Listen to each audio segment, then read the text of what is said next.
There's a place that would kill you in 3 seconds flat, a silent death in a darkness so profound it makes the ocean floor look like Times Square. Right now, 2 human-made objects are crawling through this hellscape, and what they're finding should terrify you. Today we're venturing beyond the edge of our solar system into a realm that reality itself seems to break down. Are you ready? Let's begin. Voyager 1 and Voyager 2, launched in 1977, are sending us messages from a place no human technology had ever reached before. They're out there in the cosmic ocean between the stars, and the data they're transmitting back challenges everything we thought we knew about the universe. Let me paint you a picture of where these brave little machines are right now. Voyager 1 is currently more than 15 billion miles from Earth. That's so far that when it sends a signal traveling at the speed of light, it takes over 22 hours to reach us. Think about that. Light itself, the fastest thing in existence, needs nearly a full day to bridge that gap. And Voyager 1 is still just barely outside our solar system's doorstep, relatively speaking. The nearest star system, Proxima Centauri, is still about 70,000 years away at Voyager's current speed. So, what exactly is interstellar space? You might think it's just emptiness, a void between stars. But that assumption couldn't be further from reality. Interstellar space is an environment so alien, so hostile, and so utterly different from anything near Earth that it defies comprehension. Let's start with something scientists call the Heliopause. This is the boundary where the sun's influence finally gives way to interstellar space. Imagine an invisible bubble around our solar system, inflated by the solar wind, a constant stream of charged particles flowing outward from our star at speeds of roughly 1 million miles per hour. This bubble, called the heliosphere, protects us from the full brunt of what's out there in the galaxy. It's our cosmic shield, and we're only beginning to understand how crucial it is for life on Earth. When Voyager 1 crossed the Heliopause on August 25, 2013, it detected something shocking. The cosmic ray radiation levels jumped dramatically. Cosmic rays aren't actually rays at all. They're atomic nuclei, mostly protons and heavier particles, accelerated to nearly the speed of light by catastrophic events like supernova explosions. Inside the heliosphere, the solar wind deflects many of these particles. Outside, you're exposed to the full galactic bombardment. The radiation levels in interstellar space would be lethal to any unprotected human. We're talking about particle energies so high they could rip through your DNA like bullets through paper. A single cosmic ray particle carries as much kinetic energy as a baseball thrown by a major league pitcher, except it's concentrated in something billions of times smaller than a grain of sand. When that hits your cells, it doesn't just damage them, it tears molecular bonds apart. But here's where things get truly fascinating and deeply unsettling. Recent discoveries have revealed that interstellar space isn't uniform. It has structure, temperature gradients, magnetic fields, and something scientists are calling the local interstellar cloud. This is a region of slightly denser gas and dust that our solar system happens to be passing through right now. It's been flowing past us for potentially tens of thousands of years and will eventually emerge from it into something different, but we have no idea when or what we'll find on the other side. If you are enjoying this journey, make sure to give this video a like and subscribe to the channel. Your engagement helps us continue exploring these cosmic mysteries together. Now let's talk about temperature, because this is where interstellar space reveals just how bizarre it truly is. You might imagine that the space between stars is unimaginably cold, and in one sense, you'd be correct. The average temperature of the interstellar medium hovers around 10 degrees above absolute zero. That's roughly negative 450 degrees Fahrenheit. At that temperature, atoms barely move. Any exposed surface would freeze almost instantly. But here's the twist that breaks your brain. Temperature in interstellar space isn't what you think it is. Temperature measures the average kinetic energy of particles, and in the near vacuum of interstellar space, there are so few particles that the concept starts to lose meaning. Individual atoms might be screaming through space at thousands of miles per hour, technically hot by that definition. But there's so little matter that you wouldn't feel heat in any conventional sense. If you were somehow exposed to interstellar space, you wouldn't freeze like you see in movies. You'd have much bigger problems, which we'll explore in a moment. The density of interstellar space is almost incomprehensible. In the local interstellar medium around our solar system, there's approximately 1 atom per cubic centimeter. For comparison, the air you're breathing right now contains about 25 billion molecules per cubic centimeter. That means interstellar space is emptier than any vacuum we can create on Earth, even in our most sophisticated laboratories. It's a loneliness beyond human comprehension, a void so profound that matter itself becomes rare. Yet despite this emptiness, interstellar space isn't truly empty. There's gas, mostly hydrogen with some helium thrown in. There's dust, tiny grains of carbon, silicon, ice, and complex organic molecules. There are magnetic fields threading through everything, invisible lines of force that channel cosmic rays and shape the flow of plasma across light years.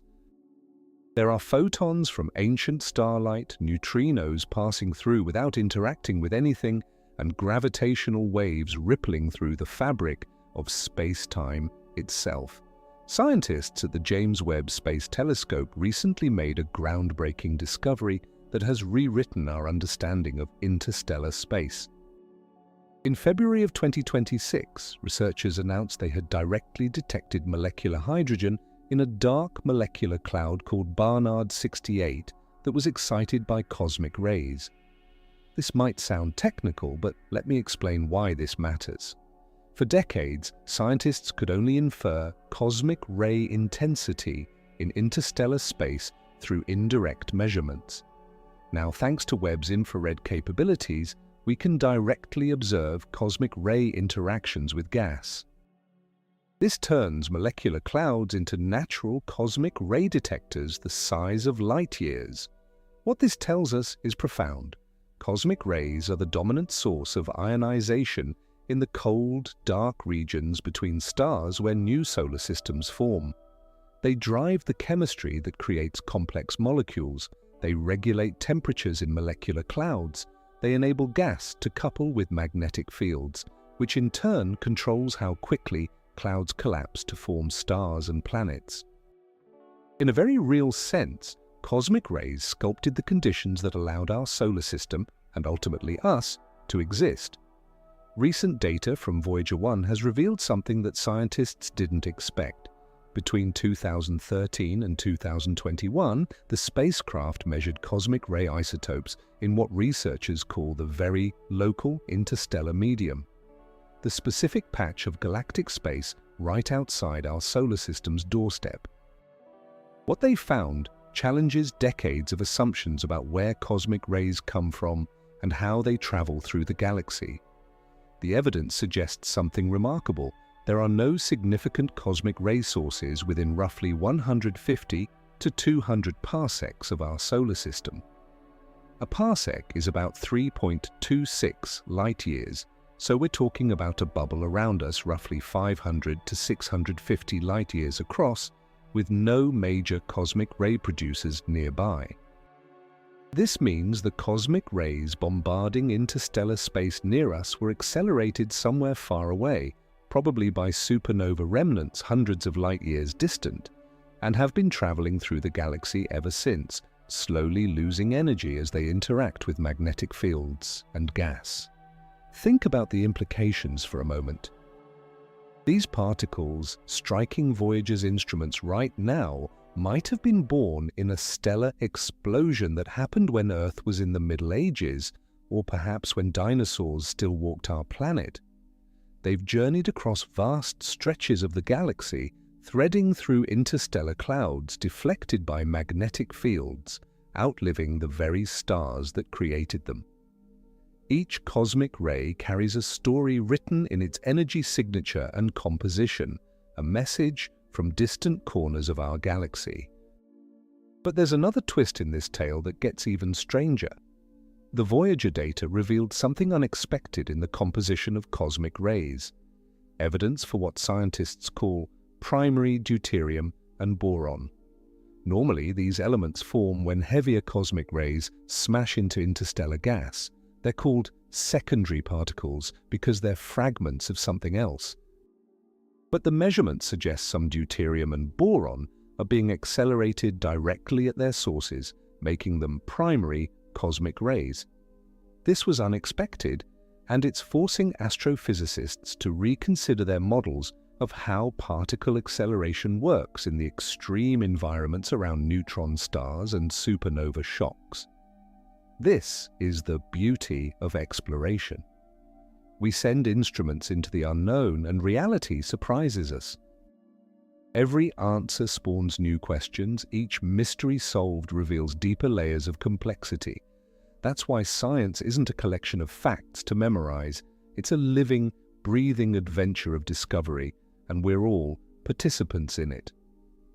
Speaking of cosmic adventures, if you're fascinated by how we might explore these vast distances ourselves, you should check out my video called Scientists: How We Might Travel Faster Than Light Itself. It explores the cutting-edge physics behind potential faster-than-light travel, from warp drives to wormholes, and examines whether the laws of physics might have loopholes we can exploit. The link is in the description, and trust me, after understanding how hostile interstellar space is, you'll appreciate why we need revolutionary propulsion methods to cross it. Now let's imagine something truly terrifying. What would actually happen if you were somehow transported into interstellar space without protection? Hollywood has given us dramatic scenes of people freezing instantly or exploding, but the reality is simultaneously less theatrical and far more disturbing. First, you'd have about 15 seconds of useful consciousness.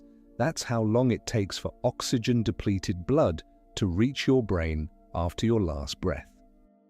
During those 15 seconds, several things would happen simultaneously, none of them pleasant.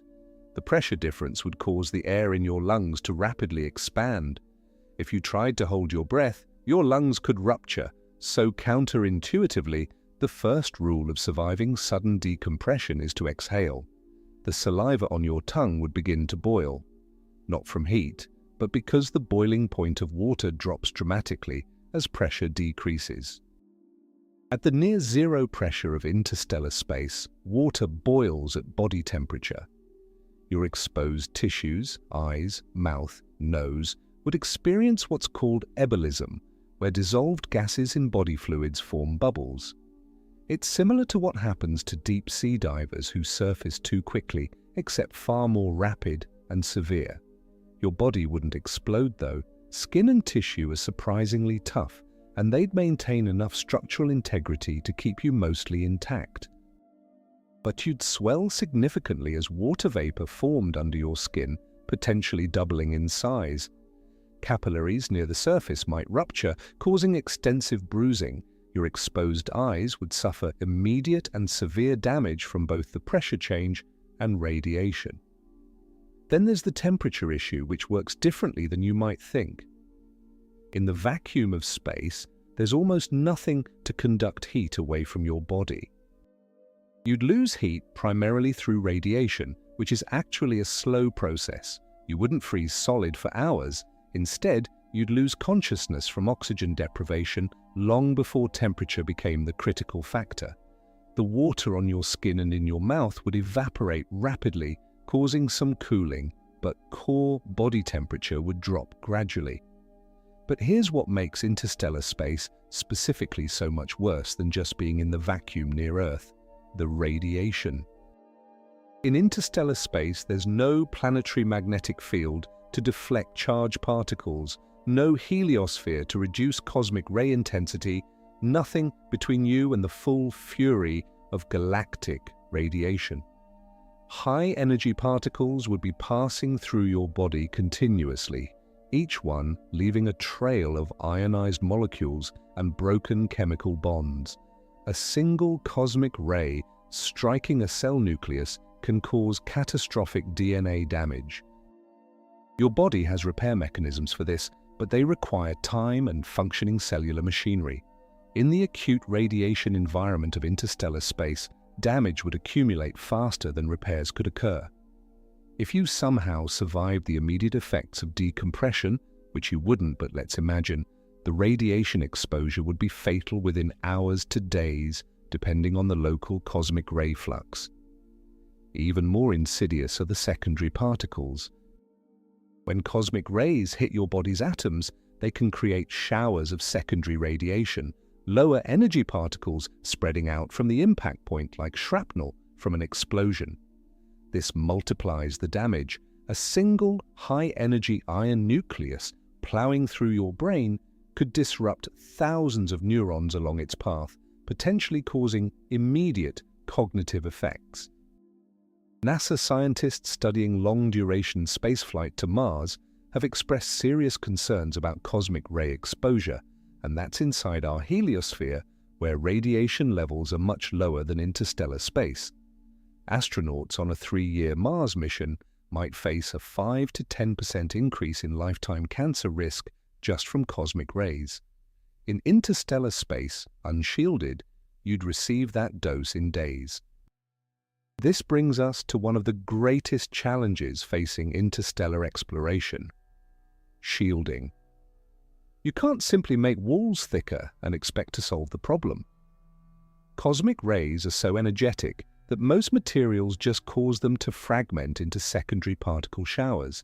The nuclei of heavy elements in your spacecraft's hull can actually make the radiation problem worse by generating more secondary particles when struck by cosmic rays. Some proposed solutions sound like science fiction but are grounded in real physics. Active magnetic shielding, where powerful electromagnets create an artificial magnetosphere around a spacecraft, could deflect charged cosmic rays. This is essentially what Earth's magnetic field does for us naturally. But creating a field strong enough to protect a spacecraft requires enormous amounts of energy. Some estimates suggest you'd need a compact fusion reactor or similar power source. Another approach involves using hydrogen-rich materials like water or polyethylene as shielding. Hydrogen nuclei are single protons, the simplest possible atomic structure, and they're effective at absorbing cosmic ray energy without producing as many dangerous secondary particles. Some spacecraft designs place water tanks around the crew compartment, serving double duty as both life support and radiation shield. But even with the best shielding technology we can imagine with current physics, a journey to even the nearest star would expose travelers to dangerous radiation levels. Proxima Centauri is 4.24 light-years away. Even if we could build a spacecraft traveling at 10% the speed of light, which is wildly beyond our current capabilities, the journey would take 42 years. That's 42 years of cosmic ray exposure, far from Earth's protective magnetosphere, far from the Sun's heliosphere, alone in the deep dark between the stars. The psychological aspect deserves consideration too. Imagine being on that journey. You look out your window, if your spacecraft even has windows, and you see stars, but they're not comforting. They're points of light, separated by gulfs of darkness so vast that human minds struggle to comprehend them. The sun, which dominated your sky for your entire life on Earth, has dimmed to just another star, indistinguishable from countless others. Earth itself is invisible, even with the best telescopes. Everything you've ever known, everyone you've ever loved, every place you've ever been, all of it contained in a point of pale blue light too faint to see with the naked eye.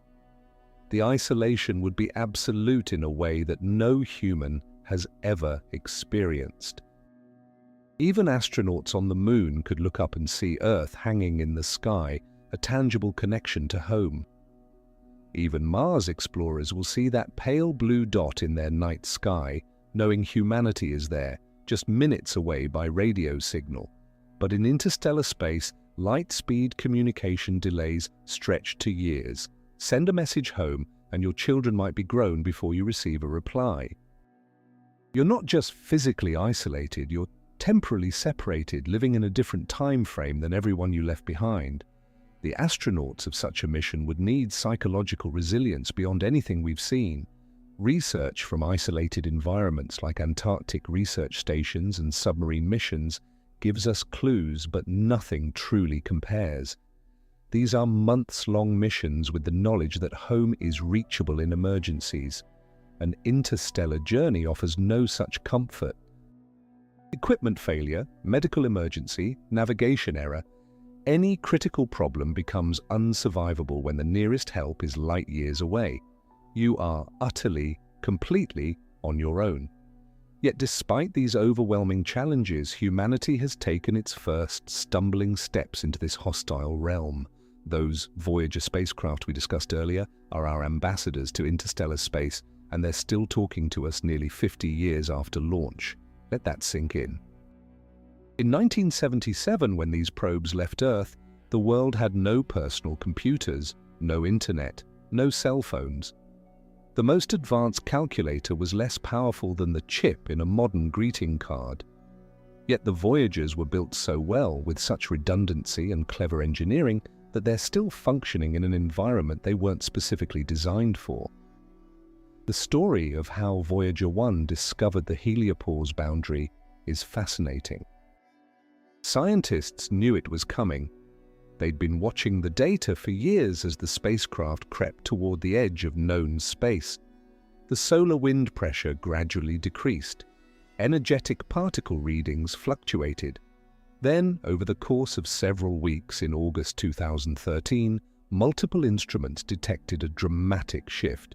The direction of the magnetic field changed. Cosmic ray intensity jumped by nearly 30%. The solar wind particles essentially disappeared, replaced by galactic plasma with a completely different composition and temperature. But here's something remarkable. Even though Voyager 1 had clearly entered a new region of space, scientists debated for months whether it had truly crossed into interstellar space or merely entered some transition zone. The magnetic field direction, in particular, puzzled them. Theoretical models predicted it should change more dramatically at the Heliopause, but it hadn't. This highlights a crucial point about exploration. Reality doesn't always match our expectations, and sometimes our carefully constructed theories need revision when confronted with actual data. What this tells us is humbling. Despite centuries of astronomical observation, despite sophisticated computer models and brilliant theoretical work, we still don't fully understand the boundary between our solar system and interstellar space. We're like ancient sailors who ventured beyond sight of land for the first time, mapping coastlines by trial and error, learning through direct experience because no amount of theorizing from shore could capture the reality of the open ocean. And just like those ancient sailors, we're discovering that the ocean between the stars has currents, features, and phenomena we never anticipated. In 2012, before Voyager 1 even crossed the Heliopause, it detected something scientists called the magnetic highway, a region where the sun's magnetic field connects to the interstellar magnetic field, creating channels where particles from inside and outside the heliosphere can mix. Nobody had predicted this structure. The models didn't include it. Yet there it was, revealed only because we had the audacity to send instruments to see for themselves. This discovery pattern repeats throughout the history of space exploration. Every time we extend our reach, we find surprises. The radiation belts around Earth, discovered by the first American satellite Explorer 1, were unexpected. The solar wind itself wasn't directly confirmed until spacecraft could measure it in situ. The intense volcanic activity on Jupiter's moon, Io, shocked scientists when Voyager 1 revealed it. The geysers of Enceladus, the hexagonal storm on Saturn, the strange terrain of Pluto's surface, each discovery came as a surprise, humbling reminders that the universe is more complex, more varied, and more inventive than our imaginations. So what else lurks in interstellar space that we haven't discovered yet? What phenomena await detection by more advanced probes or more sensitive instruments? The honest answer is we don't know, and that uncertainty is both thrilling and slightly terrifying. Consider the interstellar medium itself, the gas and dust spread thinly between the stars. Recent observations have revealed it's far more structured than previously thought. There are clouds within clouds, filaments of denser material threading through voids, regions where supernova shockwaves have compressed the gas into shells and bubbles. The local interstellar cloud I mentioned earlier, which our solar system is currently passing through, is just one small feature in an incredibly complex three-dimensional tapestry. These structures matter because they affect everything from how stars form to how cosmic rays propagate to potentially even the long-term climate of planets. Our solar system has been traveling through this particular cloud for somewhere between 40,000 and 150,000 years. Uncertainty in our measurements makes it hard to pin down exactly. Some scientists have speculated, though it remains controversial, that encounters with denser interstellar clouds in the past might have compressed our heliosphere, allowing more cosmic rays to reach Earth, potentially affecting cloud formation and climate. Think about that connection for a moment. Events happening in the vast emptiness between stars might influence weather patterns on Earth. Your ancestors tens of thousands of years ago experienced different night skies, different cosmic ray fluxes, perhaps even subtly different climates, because our entire solar system was in a different neighborhood of the galaxy. We're not separate from interstellar space. We're traveling through it, and it's constantly interacting with the protective bubble our sun creates around us. This brings us to something truly fascinating that scientists have been studying intensely: interstellar visitors to our solar system. In October 2017, astronomers detected an object moving through our solar system that clearly originated from interstellar space. They named it Oumuamua, Hawaiian for scout, or messenger from afar arriving first. Its trajectory, coming from outside the solar system and departing without entering orbit around the Sun, was unambiguous proof of its interstellar origin. But Oumuamua was strange. Its shape appeared extremely elongated. Some estimates suggested it might be 10 times longer than it was wide, unlike any asteroid or comet we'd seen before. It showed unexpected acceleration as it left the solar system, too subtle to be a rocket, but too significant to ignore. It didn't display the typical gas jets we associate with comets, yet something was pushing it. The scientific debates about Oumuamua's nature became intense, with explanations ranging from a nitrogen iceberg broken off from a Pluto-like world in another star system to more exotic proposals involving hydrogen icebergs or even artificial structures. Most scientists favor natural explanations, but the honest truth is we don't know for certain because Oumuamua is now gone, speeding back into interstellar space, and we'll never have another chance to study it up close. Then, in summer 2025, astronomers discovered another interstellar visitor, designated Comet 3 I/Atlas. Unlike Oumuamua, this one was clearly behaving like a comet, with a visible coma of gas and dust. Multiple NASA missions, including the SphereX Space Telescope, turned their instruments toward it. In December 2025, SphereX detected infrared signatures of organic molecules, methanol, cyanide, methane, outgassing from the comet's nucleus as solar heating vaporized its ices. What makes this discovery so profound is what it tells us about interstellar space. This comet formed around another star in another solar system, potentially billions of years ago. It might be nearly as old as the universe itself, according to James Webb Space Telescope observations published in March 2026. For most of its existence, it has been wandering through the deep freeze of interstellar space, preserving a chemical record of conditions in its birth system. The organic molecules detected aren't just interesting chemistry, they're clues to how common the building blocks of life might be throughout the galaxy. These interstellar objects passing through our neighborhood suggest something important. Interstellar space is not just empty darkness between islands of matter. It's full of wanderers, rogue planets ejected from their birth systems, comets knocked loose by gravitational encounters, perhaps even fragments of shattered worlds. Statistical estimates based on the detection rate of Oumuamua and 32I/Atlas suggest there might be trillions of such objects drifting through our galaxy. At any given moment, several might be passing through our solar system, too small or too distant for our telescopes to spot. Imagine the history such an object carries. A rogue planet, perhaps twice the size of Earth, ejected from its home system when a close encounter with a giant planet flung it outward past escape velocity. It spends millions of years cooling, its surface freezing solid, its atmosphere gradually escaping into space or freezing onto the ground. Eventually, it crosses the heliopause of its birth star and enters true interstellar space.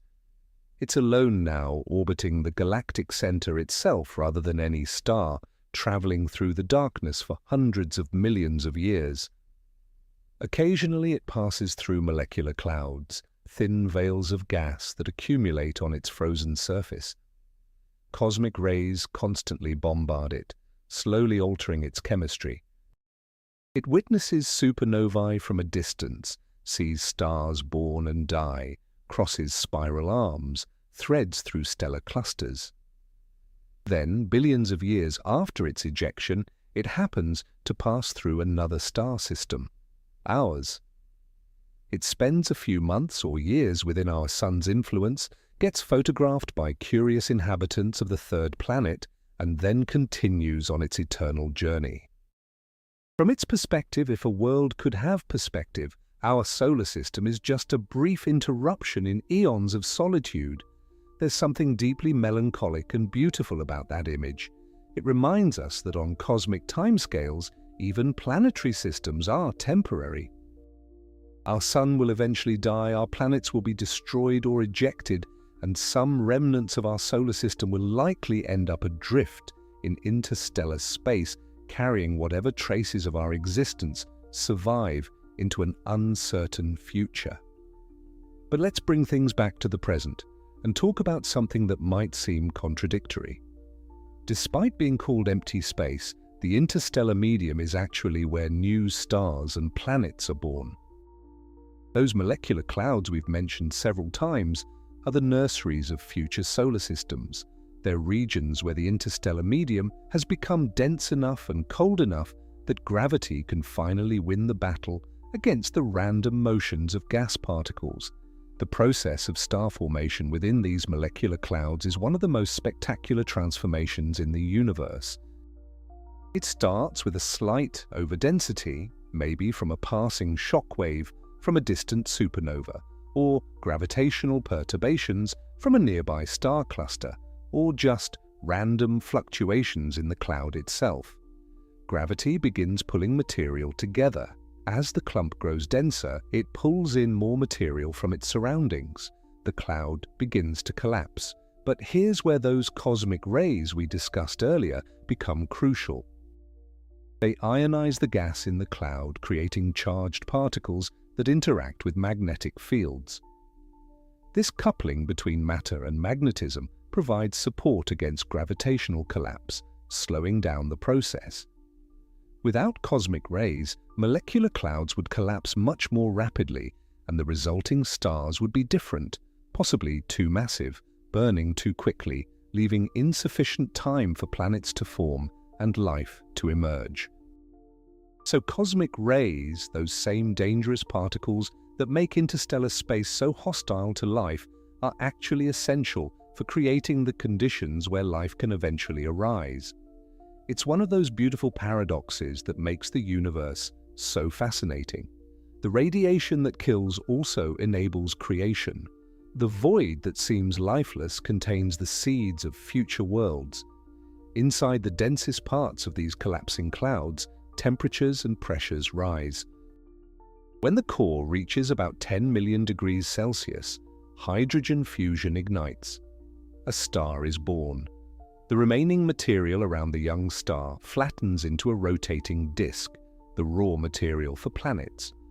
Over millions of years, dust grains in this disk stick together, growing from microscopic particles to pebbles to boulders to planetesimals to, eventually, worlds. Our solar system formed this way 4.56 billion years ago. The cloud that birthed our sun also contained material from previous generations of stars, heavy elements forged in stellar cores and scattered by supernova explosions.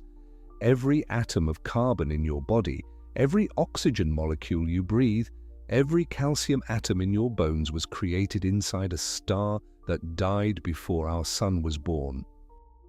You are literally made of material that once drifted through interstellar space, that once formed part of another world, that witnessed the galaxy's history written in nuclear fusion and gravitational collapse.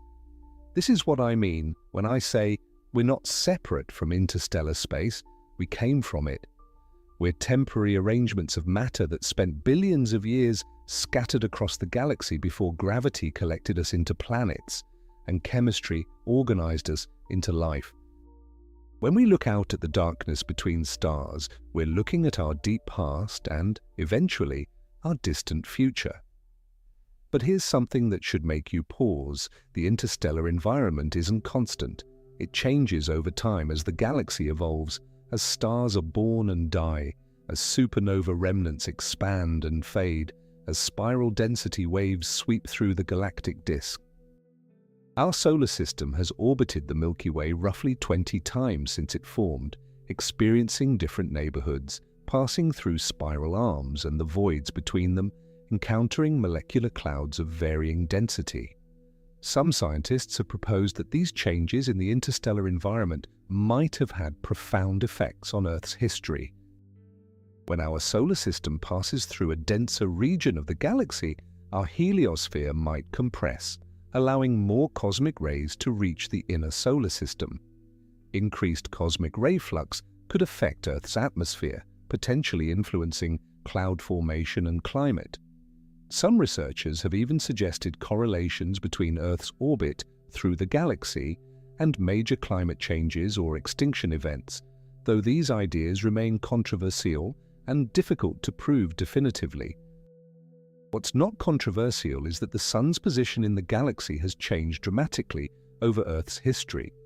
We're currently in what astronomers call the local bubble, a region of hot, rarefied gas, roughly 1,000 light-years across, created by multiple supernova explosions over the past 10 to 20 million years. These explosions swept away the denser gas that previously occupied this region, leaving us in a relative void. This affects the pressure balance at our heliosphere's edge, potentially making it larger than it would be otherwise. But we haven't always been in this bubble. Geological and isotopic evidence suggests that Earth has passed through denser, interstellar clouds in the past, possibly even molecular cloud edges. During such encounters, which might last tens of thousands of years, cosmic ray flux at Earth's surface could increase significantly. Some scientists have speculated about potential biological effects, though connecting specific geological events to particular interstellar encounters remains extremely challenging. What we do know with certainty is that our galaxy is dynamic. Interstellar space isn't a static background, it's an evolving ecosystem of gas, dust, magnetic fields, and radiation, constantly being stirred by stellar births and deaths, sculpted by gravitational forces, and enriched by the nuclear ashes of expired stars. Let's talk about one of the most violent events that shapes interstellar space: supernovae. When a massive star exhausts its nuclear fuel, its core collapses in a fraction of a second, releasing more energy than the star produced during its entire previous lifetime. The explosion flings the star's outer layers into space at speeds exceeding 10,000 kilometers per second, roughly 3% of light speed. The expanding supernova remnant slams into the surrounding interstellar medium like a cosmic tsunami. The shockwave compresses the gas, heating it to millions of degrees, accelerating particles to relativistic speeds and creating those cosmic rays that permeate the galaxy. This is the universe's particle accelerator, making terrestrial machines like the Large Hadron Collider look modest by comparison. The supernova remnant expands for thousands of years, eventually merging with the surrounding medium, enriching it with heavy elements. These elements, carbon, oxygen, silicon, iron, and everything else on the periodic table heavier than helium, are the products of stellar nucleosynthesis. Every star is a factory, converting lighter elements into heavier ones through fusion reactions. Supernovae are the distribution centers, scattering this chemical enrichment across light years of space. Without supernovae, interstellar space would be almost pure hydrogen and helium left over from the Big Bang. There would be no oxygen to breathe, no carbon to build life, no silicon for rocks, no iron for planetary cores. Earth itself wouldn't exist. The very atoms that form our world were forged in the nuclear furnaces of long-dead stars and scattered by supernova explosions into the interstellar medium, where they eventually became incorporated into the molecular cloud that spawned our solar system. Think about the chain of events required for your existence. Stars had to form, live, and die. Their deaths had to occur in sufficiently massive stellar systems to produce heavy elements. Those elements had to be scattered into interstellar space, mixed with other material, incorporated into a new molecular cloud, and then gravitationally collected into our Sun and its surrounding protoplanetary disk. Earth had to form at the right distance from the Sun, with the right composition, size, and characteristics to develop plate tectonics, a magnetic field, and surface water. Life had to emerge, survive multiple extinction events, and evolve for billions of years to eventually produce a species capable of looking up at the stars and asking questions about their origin. Each step in this process involved interstellar space. The material passed through it, was shaped by it, was irradiated by cosmic rays from it, was compressed by shockwaves traveling through it. You wouldn't exist if interstellar space didn't exist, and yet that same environment would kill you in seconds if you were exposed to it directly. This paradox lies at the heart of our relationship with the cosmos.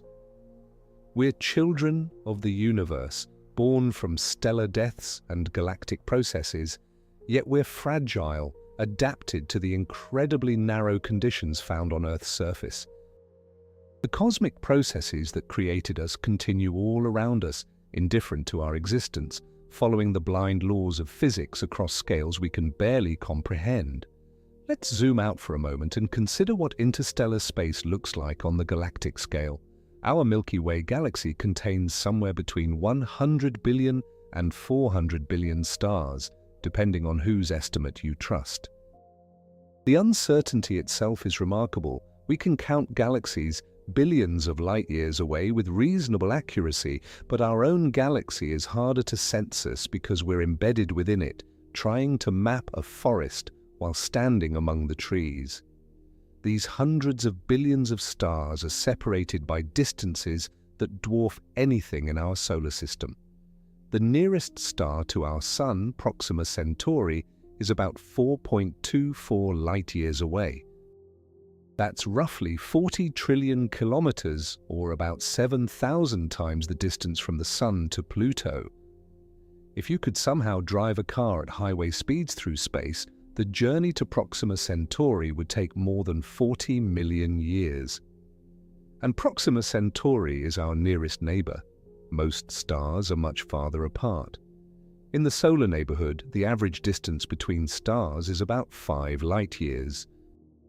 In the denser regions near the galactic center, Stars might be separated by only 1 light-year on average, still an enormous gulf by human standards. In the sparse halo surrounding the galaxy, stars might be dozens or hundreds of light-years from their nearest neighbors. All that space between the stars, that's interstellar space, and it comprises the vast majority of the galaxy's volume. If you randomly placed yourself somewhere in the Milky Way, the overwhelming probability is that you'd find yourself in interstellar space, light-years from the nearest star, in near total darkness except for the faint glow of distant suns. This realization can be disorienting.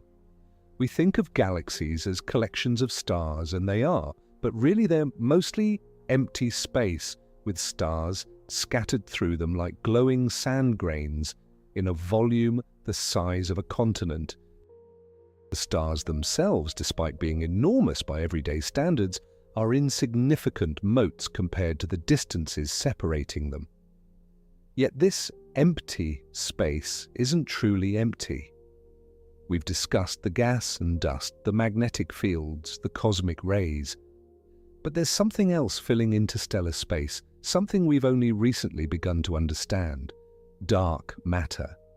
The evidence for dark matter comes from multiple independent sources. Galaxies rotate in ways that can't be explained by the gravity of visible matter alone. Galaxy clusters hold together more tightly than they should if only stars and gas contributed to their gravity. Gravitational lensing observations show mass distributions that don't correspond to visible light. Computer simulations of cosmic structure formation only match observations when dark matter is included. Whatever dark matter is, and we genuinely don't know yet, despite decades of searching, it appears to vastly outweigh ordinary matter. For every kilogram of protons, neutrons, and electrons in the universe, there are roughly 5 kilograms of dark matter. It doesn't emit light, doesn't absorb light, and doesn't interact electromagnetically. It responds to gravity and exerts gravity, but otherwise passes through ordinary matter, almost as if we're not there. This means that right now, as you're reading this, dark matter particles are streaming through your body, through Earth, through interstellar space, barely noticing that ordinary matter exists.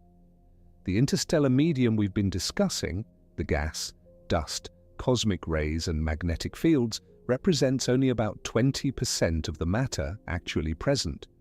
The other 80% is this mysterious dark substance that we can detect only through its gravitational effects. Think about how strange that is. We've spent this entire conversation talking about the hostile environment of interstellar space, the radiation, the vacuum, the cold, but we've mostly been discussing the minority component of what's actually there. The majority of interstellar space consists of something we don't understand, can't see, and have never directly detected in laboratory experiments. This should be humbling. Despite our technological sophistication, despite telescopes that can peer to the edge of the observable universe, despite particle accelerators that can recreate conditions from microseconds after the Big Bang, we still don't know what most of the universe is made of. We're like ancient philosophers trying to understand matter without knowing about atoms, or medieval scholars trying to understand the heavens without knowing about gravity. We have pieces of the puzzle, we can make predictions and test them, but the complete picture remains elusive, and interstellar space is where much of this mystery resides. The dark matter doesn't clump as tightly as ordinary matter. It doesn't form stars or planets because it can't shed energy through radiation. Instead, it forms a diffuse halo around and throughout galaxies, a ghostly scaffolding upon which ordinary matter arranges itself. The molecular clouds where stars form, the spiral arms where young stars cluster, even the galactic disk itself, all these structures exist within and are shaped by the gravity of this unseen dark matter framework. Some of the most exciting physics experiments currently running are attempting to detect dark matter directly. Deep underground laboratories around the world house incredibly sensitive detectors shielded from cosmic rays and other background radiation, waiting for the telltale signal of a dark matter particle colliding with an atomic nucleus. So far, despite years of searching, no confirmed detection has been made. Either dark matter interacts even more weakly with ordinary matter than our most conservative estimates suggest, or we're looking for the wrong thing entirely. There are alternative theories. Some physicists propose that we don't need dark matter at all. Perhaps our understanding of gravity itself breaks down on galactic scales, and what we interpret as dark matter's effects are actually manifestations of modified gravitational physics. These ideas, collectively called modified gravity theories or MOND for modified Newtonian dynamics, can explain some observations but struggle with others. The scientific consensus currently favors dark matter, but science is self-correcting. If evidence eventually points elsewhere, our understanding will shift. This openness to revision, this willingness to say we don't know when we genuinely don't, is one of science's greatest strengths. It's not a weakness or a failure, it's honesty. And right now, if you ask astronomers what fills interstellar space, the honest answer includes, mostly, something we don't understand yet. But let's return to what we do understand, or at least what we can observe directly. The Hubble Space Telescope, James Webb Space Telescope, and ground-based observatories have given us stunning images of interstellar space in all its complexity. The famous Pillars of Creation image shows columns of gas and dust in the Eagle Nebula, regions of active star formation where the interstellar medium is being sculpted by radiation and stellar winds from nearby young stars. These structures are light-years tall, towers of material destined to collapse into new solar systems. Other images reveal the devastation of supernova remnants, expanding shells of glowing gas marking where stars once existed. The Crab Nebula, remnant of a supernova observed by Chinese astronomers in 1054 AD, is still expanding today, its interior filled with energetic particles accelerated by the rapidly spinning neutron star at its heart. The Cygnus Loop, a much older remnant, has grown to cover an area of sky larger than 6 full moons, its shock waves still plowing through interstellar space 70,000 years after the explosion that created it.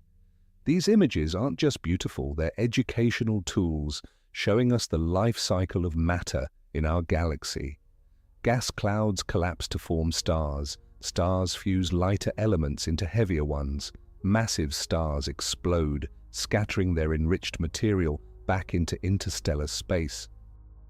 The enriched gas eventually becomes incorporated into new clouds, which form new stars, continuing the cycle.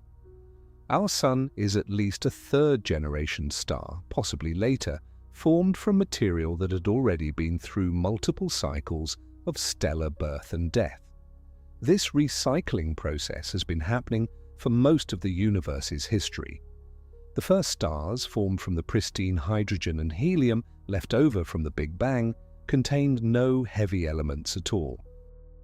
They were likely massive, short-lived, and their deaths seeded the cosmos with the first carbon, oxygen, and other elements.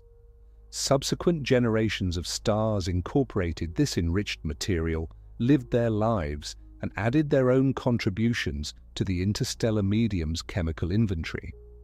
Over billions of years, the average metallicity, astronomers' term for the abundance of elements heavier than helium, of interstellar gas has steadily increased. The molecular cloud that formed our solar system 4.56 billion years ago was already enriched with heavy elements from countless previous stellar generations. Earth's iron core, the oxygen we breathe, the carbon-based molecules of life, all represent the accumulated chemical legacy of billions of years of stellar evolution scattered through interstellar space. But this enrichment process isn't uniform across the galaxy.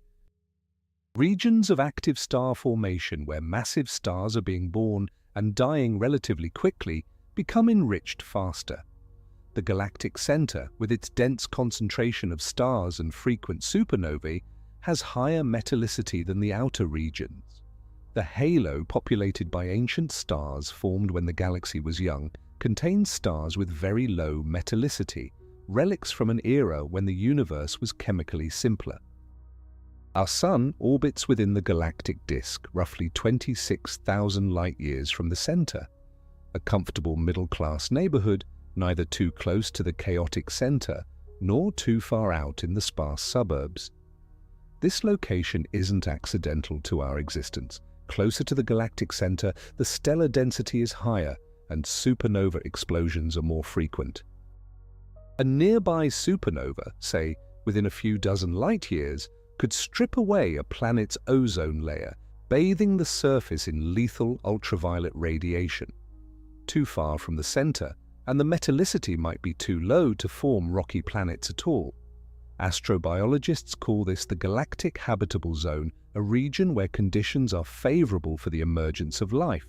It's another filter, another narrow range of circumstances required for our existence. We needed to form in the right part of the galaxy at the right time in cosmic history, from material with the right chemical composition. Too early and there wouldn't be enough heavy elements.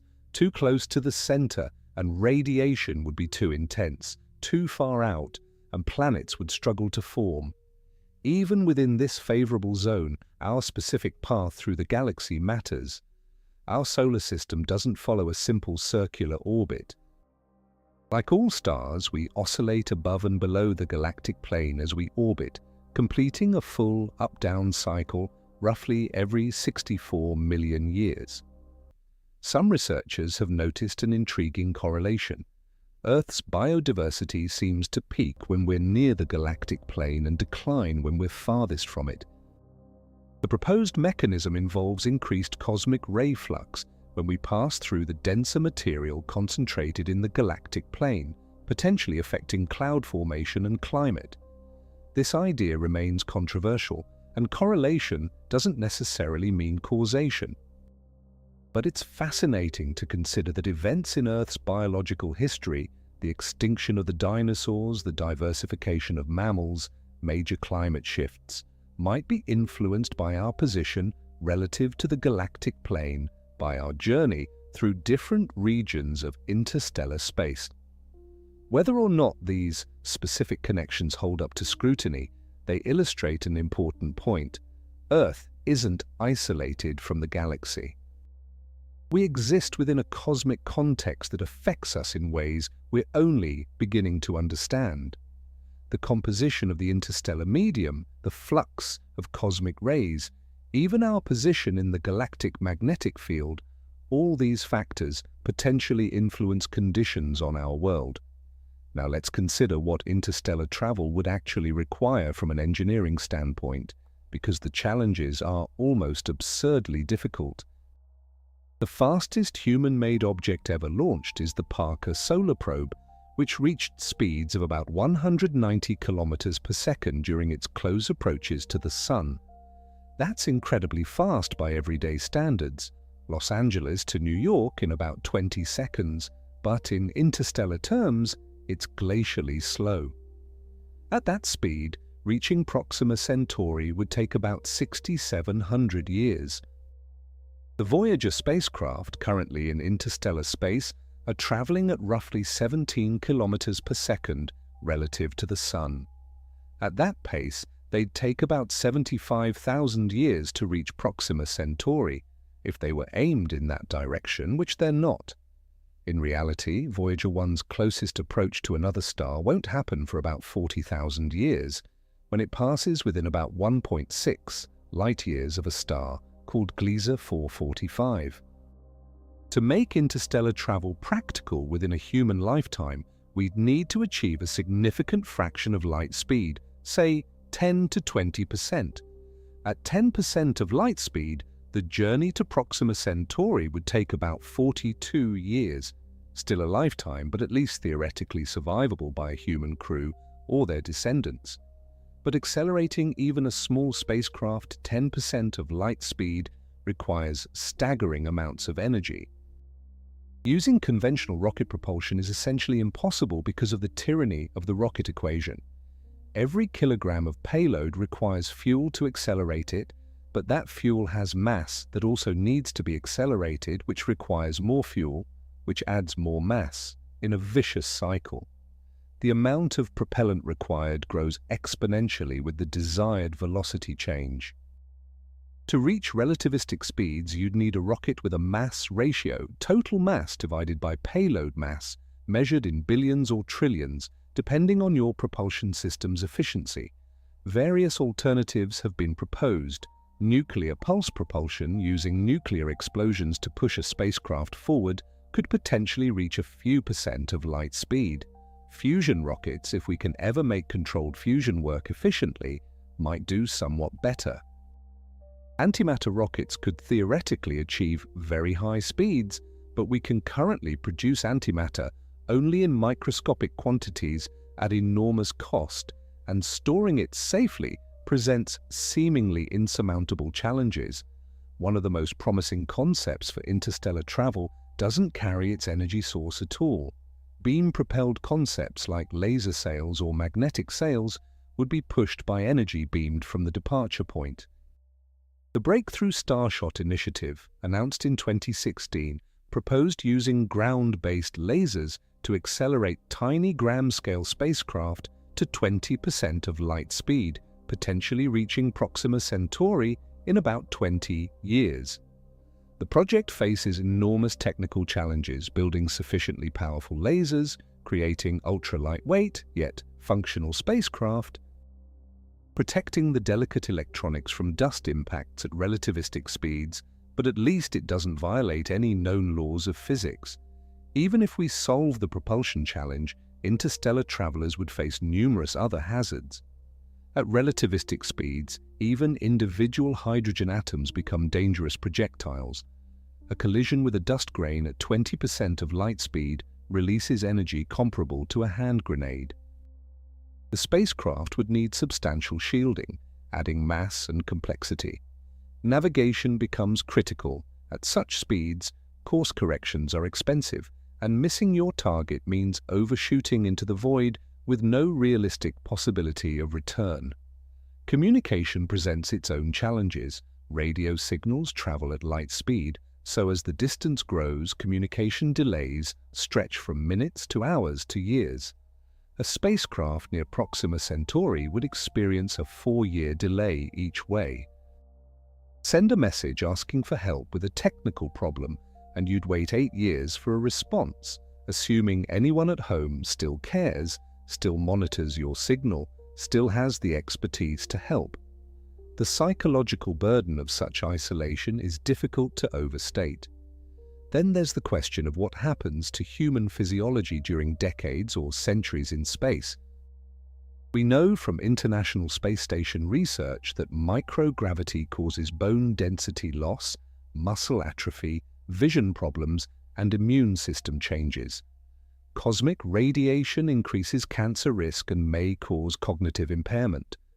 Interstellar spacecraft would need either constant acceleration to provide artificial gravity, which enormously complicates propulsion, or rotating sections to create centrifugal pseudogravity, which adds mass and engineering complexity. The psychological challenges might be even more daunting than the physical ones.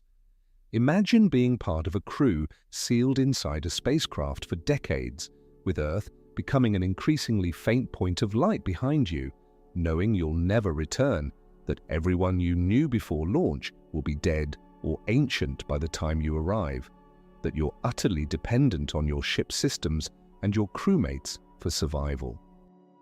The isolation would be absolute, more complete than any human has ever experienced. Antarctic research stations and submarines give us hints, but nothing truly comparable exists. Generation ships, spacecraft designed to travel for centuries, with multiple generations born, living, and dying aboard, introduce even more complications. How do you maintain social cohesion across generations? How do you preserve the mission's purpose when the destination is something your great-great-grandchildren will see, not you? How do you prevent genetic bottlenecks with a necessarily small founding population? What happens if the society aboard the ship develops differently than planned, if they decide they don't want to continue the mission? Science fiction has explored these questions endlessly. But the real challenges would likely be even more complex and unpredictable than fiction imagines. We've never attempted anything remotely comparable. The longest continuous human presence in space is the International Space Station, occupied continuously since the year 2000, but it's only 400 kilometers from Earth's surface, close enough for regular resupply, crew rotation, and emergency evacuation. A true interstellar journey would be incomparably more difficult. Some visionaries propose that we don't send humans at all, at least not biological humans. Upload human consciousness into computers or send AI representatives to explore the galaxy on our behalf. These ideas raise profound philosophical questions about identity and consciousness that we're nowhere near resolving. Would a digital copy of your mind really be you, or just a simulation that thinks it's you? If we send AI explorers into interstellar space, do they represent humanity in any meaningful sense? Others suggest that perhaps interstellar travel is fundamentally impractical, that the distances are simply too vast for physical travel to make sense. Perhaps advanced civilizations, if they exist, communicate across interstellar distances using electromagnetic signals or methods we haven't discovered yet, but don't attempt physical travel. This could partially explain the Fermi paradox, the apparent contradiction between the high probability of extraterrestrial civilizations existing and the complete lack of evidence for them. Maybe everyone stays home, or at least stays within their own solar systems, because interstellar travel is just too hard. But humans are explorers. Our ancestors walked out of Africa and spread across the globe, crossing oceans in fragile boats, settling harsh environments from the Arctic to deserts to high mountains. We've been to the moon. We have robots on Mars. We sent Voyager into interstellar space carrying a golden record with greetings in dozens of languages and music from around the world, a message in a bottle thrown into the cosmic ocean. That impulse to explore, to see what's beyond the next horizon, is deeply human. It's driven our species' expansion and achievements for millennia. The question is whether our technology can ever catch up to our ambitions, whether the engineering challenges of interstellar travel can be solved, or whether the laws of physics impose limits we'll never overcome. Recent developments in physics offer some tantalizing, if extremely speculative, possibilities. The Alcubierre drive, proposed by physicist Miguel Alcubierre in 1994, theoretically allows faster-than-light travel by contracting space in front of a spacecraft and expanding it behind, creating a warp bubble that moves through space faster than light without the spacecraft itself moving at relativistic speeds relative to local space. This would sidestep many of the problems we've discussed: no relativistic projectiles, no time dilation, no need for impossibly large amounts of propellant. The catch, and it's enormous, is that the Alcubierre drive requires exotic matter with negative energy density, something that probably doesn't exist in nature and that we certainly can't produce in macroscopic quantities. Later refinements have reduced the energy requirements from multiple Jupiter masses to merely impossibly large amounts, but the fundamental requirement for exotic matter remains. Most physicists regard warp drives as interesting mathematical solutions to Einstein's equations, but not physically realizable technologies, at least not with any physics we currently understand. Wormholes, shortcuts through space-time connecting distant regions, face similar problems. They're allowed by general relativity's equations, but stabilizing a wormhole to allow matter to pass through requires exotic matter, and creating one in the first place likely requires energy densities we can't achieve. Moreover, recent analyses suggest that wormhole traversal might be fundamentally limited to speeds no faster than conventional travel through space, eliminating their primary advantage. There have been claims, especially in recent years, of laboratory experiments detecting anomalous energy signatures or propulsion effects that some researchers interpret as evidence for new physics that might enable breakthrough propulsion. NASA's EagleWorks laboratory studied the controversial EM drive, which claimed to produce thrust without expelling propellant, violating conservation of momentum. After years of testing, the scientific consensus is that any measured thrust was within the margin of error and likely due to thermal effects or other systematic errors, not genuine anomalous propulsion. In March 2026, there was renewed attention to theoretical papers exploring quantum vacuum fluctuations and their potential for propulsion applications. I should check if there have been any recent developments or announcements in this area, as this field occasionally produces surprising results. In February 2026, researchers published work in Nature Communications demonstrating experimental separation of vacuum fluctuations from source radiation, a significant advance in our understanding of quantum vacuum effects. Meanwhile, alternative propulsion conferences continue exploring speculative concepts like zero-point energy extraction, though these remain highly theoretical. A company called IVO has been testing what they call a quantum drive in orbit, claiming propellantless thrust by interacting with quantum vacuum fluctuations. The physics community remains deeply skeptical. While quantum vacuum effects like the Casimir force are real and well verified, scaling them to produce meaningful propulsion faces enormous challenges. The forces involved are typically minuscule, and proposals to harness them for spacecraft propulsion require assumptions about physics that haven't been experimentally validated. This is the pattern we see repeatedly with breakthrough propulsion concepts: interesting physics at the laboratory scale, extrapolations to macroscopic applications that may or may not be physically realizable, and a long, uncertain path from laboratory curiosity to practical technology. The Casimir effect was predicted in 1948 and first measured in 1997, but we still haven't figured out how to extract useful work from it, let alone build a spacecraft drive. The hard truth is that chemical rockets, while inefficient for interstellar travel, remain our only proven propulsion technology for space. Ion drives and Hall effect thrusters offer better efficiency but lower thrust. Nuclear propulsion has been studied extensively but never deployed on a large scale due to political and safety concerns. Everything beyond that, fusion rockets, antimatter propulsion, beam-propelled light sails, warp drives, quantum vacuum thrusters, remains either purely theoretical or at best in early experimental stages with uncertain prospects for scaling. So when we contemplate sending humans or even sophisticated probes into interstellar space, we're forced to confront an uncomfortable reality. With current or near-term technology, the journey would take millennia. The distances are simply too vast, the energy requirements too enormous, the engineering challenges too fundamental. This brings us back to those two Voyager spacecraft, humanity's first emissaries to interstellar space.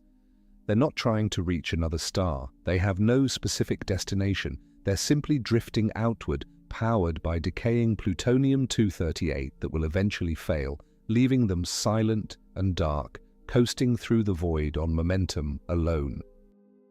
Yet there's something profound about their journey. These machines, built by human hands, carrying messages from Earth, are now in a realm no human has visited.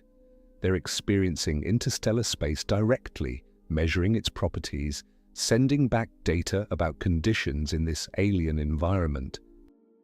When their transmitters finally fall silent, probably sometime in the 2025 to 2030 range as their power systems decay, they'll continue onward, silent ambassadors, carrying our golden records, messages to any civilization that might someday find them. The probability of such a discovery is vanishingly small. Space is too vast, the spacecraft too small, but the gesture itself matters. It represents hope, curiosity, a declaration that we exist, and we wondered what was out there. Billions of years from now, long after our sun has died and Earth is gone, those spacecraft will still be out there somewhere, carrying their cargo of human voices and music and images, mementos of a species that briefly looked up at the stars and dreamed of crossing the darkness between them. This is the existential weight of interstellar space. It's not just physically hostile, it's a barrier that isolates us, that keeps civilizations separated by gulfs so vast that communication, let alone travel, becomes almost meaningless across cosmic timescales. If there are other intelligent beings out there, other civilizations, looking up at their skies and wondering if they're alone, they face the same terrifying distances, the same physical constraints, the same isolation. The Drake equation, formulated by astronomer Frank Drake in 1961, attempts to estimate the number of active, communicative civilizations in our galaxy. It multiplies together factors like the rate of star formation, the fraction of stars with planets, the fraction of planets that could support life, the fraction where life actually develops, the fraction where intelligence emerges, the fraction that developed technology capable of interstellar communication, and the length of time such civilizations remain detectable. The equation is less a tool for calculation than a framework for organizing our ignorance. We know some factors reasonably well, star formation rates, planet frequency, but others are complete guesses. How often does life emerge on suitable planets? How often does intelligence develop? Most critically, how long do technological civilizations last? That last factor might be the most important. If intelligent civilizations typically destroy themselves shortly after developing technology through nuclear war, environmental collapse, runaway artificial intelligence, or unforeseen consequences of their own innovations, then the galaxy might be full of dead civilizations, ruins scattered across thousands of worlds, their radio signals long faded, their cities crumbling under alien skies. We might be living in a cosmic graveyard surrounded by the remains of species that briefly reached for the stars before falling back into darkness. Or perhaps the great filter lies ahead of us. Maybe most civilizations make it to our level but then face some challenge, climate change, resource depletion, existential risk from advanced technology that nearly all fail to overcome. We might be approaching the barrier that has doomed countless others, the test that almost no one passes. The alternative interpretations are equally unsettling. Perhaps intelligence is vanishingly rare, and we're alone in the galaxy or even the observable universe, the only minds capable of understanding the cosmos we inhabit. Or perhaps advanced civilizations exist but remain deliberately silent, recognizing dangers in announcing their presence to the cosmos. Or maybe they're so advanced that we can't recognize their technology, like ants trying to understand a smartphone. Some solutions to the Fermi paradox invoke the zoo hypothesis, the idea that advanced civilizations know we're here but deliberately avoid contact, allowing us to develop naturally, like researchers studying an isolated tribe. Others suggest that interstellar colonization is simply too difficult, that civilizations remain within their home solar systems, perhaps spreading through their local Oort clouds, but never making the leap to neighboring stars. The distances of interstellar space provide a natural quarantine. Even if hostile civilizations exist, even if some alien empire dreams of galactic conquest, the sheer difficulty of crossing interstellar space limits their expansion. Without faster-than-light travel, which may be physically impossible, aggressive civilizations would be limited to slow, expensive colonization of nearby systems. Any interstellar war would be fought across timescales of decades or centuries per engagement, with battles separated by light years, commanders long dead before learning the outcomes of their orders. In a strange way, the hostility of interstellar space protects us. The vacuum, the radiation, the distances that would kill us also isolate us, buy us time, ensure that whatever else is out there can't easily reach us. We live on an island in a vast ocean, connected to other islands only by the speed of light, separated by years or decades or centuries of travel time, even for hypothetical advanced civilizations. But isolation has its price. If we remain confined to Earth, if we never learn to cross interstellar space, then our species' future is tied to our planet's fate. Earth won't remain habitable forever. In about 1 billion years, increasing solar luminosity will make Earth too hot for liquid water. In 5 billion years, the Sun will expand into a red giant, engulfing Mercury and Venus, and possibly Earth. If we haven't spread to other worlds by then, if we haven't learned to cross the terrifying emptiness between stars, then our species ends. This is the cosmic imperative for spacefaring. It's not just about exploration or curiosity, though those are sufficient motivations. It's about survival across geological and astronomical timescales. Every species that remains on a single world is vulnerable to extinction from asteroid impacts, supervolcano eruptions, climate shifts, or their own mistakes. The only long-term survival strategy is to spread, to become a multi-world or eventually multi-star civilization. But spreading through interstellar space may be the hardest thing our species ever attempts.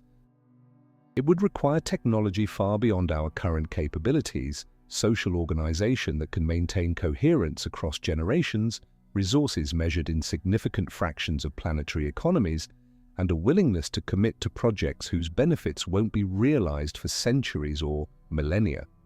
Some argue we should focus on our problems here on Earth rather than dreaming of other worlds. This is a false dichotomy. The technologies needed for space exploration, closed-loop life support, renewable energy, efficient resource utilization, sophisticated recycling, are the same technologies we need for sustainable living on Earth. Learning to build self-sufficient habitats in space teaches us how to manage complex systems with limited resources, knowledge applicable to managing our planet's ecology. Moreover, the perspective from space changes how we see ourselves. The famous pale blue dot photograph taken by Voyager 1 from beyond Neptune shows Earth as a tiny speck suspended in a sunbeam, barely visible against the vastness of space. Everyone who's ever lived, every human drama and triumph and tragedy occurred on that barely visible point.